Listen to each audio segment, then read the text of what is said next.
हरिओम प्रिय दर्शकों, यदि आपकी तुला राशि या तुला लग्न है तो इस वीडियो को पूरे ध्यान से देखिएगा, समझिएगा।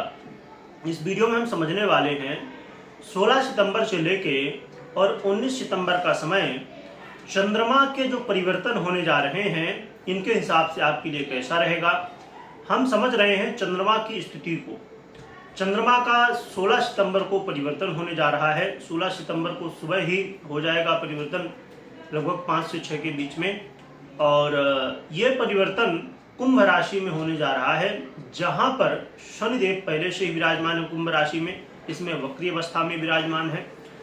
तो यहाँ पर विष योग का निर्माण हो जाएगा और 16-17 को यहाँ पर रहेंगे, 18 को सुबह तक रहेंगे 5-6 बजे तक, और 6 बजे के बाद 18 तारीख को पुनः राशि परिवर्तन करेंगे और देव गुरु बृहस्पति की राशि मीन राशि में प्रवेश कर जाएंगे।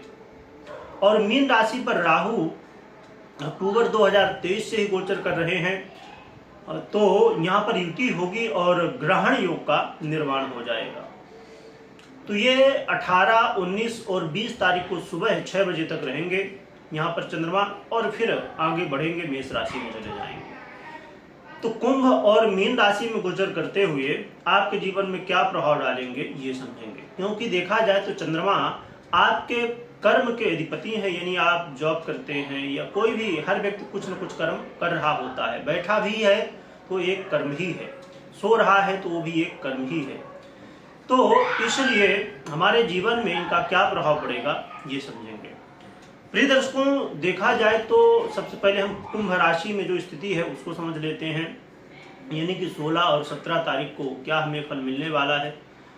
तो प्रिय दर्शकों, 16 और 17 की बात की जाए तो यहाँ पर आपको अपने आय को ध्यान में रखना होगा। फाइनेंस का मैनेजमेंट बहुत अच्छे से करना होगा, क्योंकि जो धन आगमन के रास्ते हैं उसमें कुछ बाधाएं देखने को मिल सकती हैं। और यहाँ पर हो सकता है कि आप पहले से कोई काम कर रहे हैं तो उसमें कुछ रुकावट आ सकती है अचानक, तो आपको इन बातों का ध्यान रखना है, सावधानी रखनी है। जो लोग विद्यार्थी हैं तो विद्यार्थियों का मन यहाँ वहाँ भटक सकता है, पढ़ाई में ना लग के यहाँ वहाँ टाइम पास करने में समय जा सकता है। अपने मन को स्थिर रखें और पढ़ाई में मन लगाएं। जो लोग लव पार्टनर हैं उनके लिए भी ये समय बहुत ठीक नहीं है, क्योंकि इस समय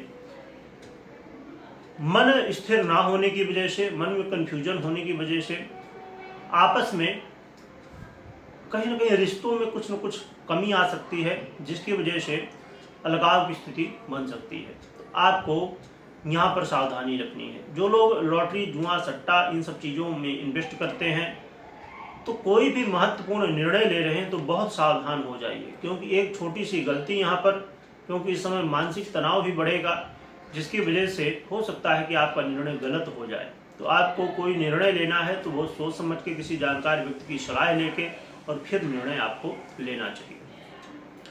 बड़े भाई का सहयोग ना मिलना, बॉस का सहयोग ना मिलना, बहुत ज़्यादा काम का प्रेशर हो जाना, ये स्थितियाँ बनने वाली हैं।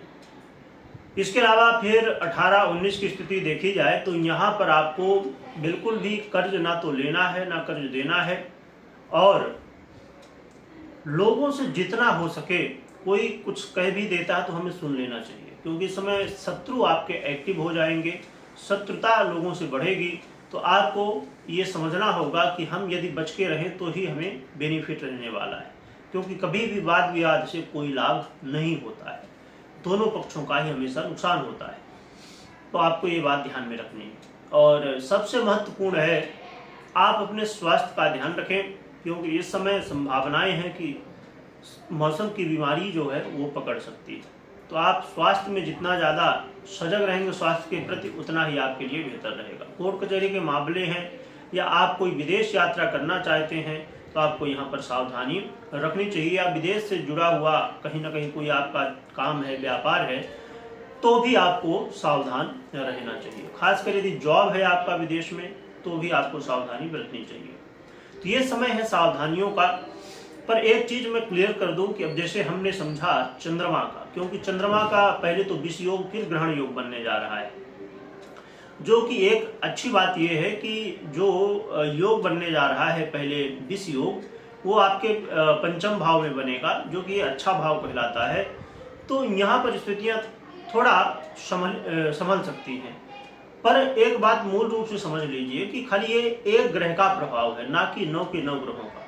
कोई ग्रह अच्छा प्रभाव भी दे रहा होगा, इसलिए स्थितियों को संभाला जा सकता है। तो कभी भी हमें चिंता नहीं करना चाहिए, हमें सावधान होना चाहिए। अब उपाय की बात करें तो भगवान भोलेनाथ का आराधन पूजन आप करें, वही आपके लिए सर्वश्रेष्ठ रहने वाला है। कमेंट में ओम नमः शिवाय लिखिएगा। लिखने के साथ स्मरण करिएगा, कोई महत्वपूर्ण निर्णय ले रहे हैं तो पहले अपनी जन्म कुंडली का विश्लेषण कर लीजिएगा। वीडियो देखने के लिए बहुत बहुत धन्यवाद।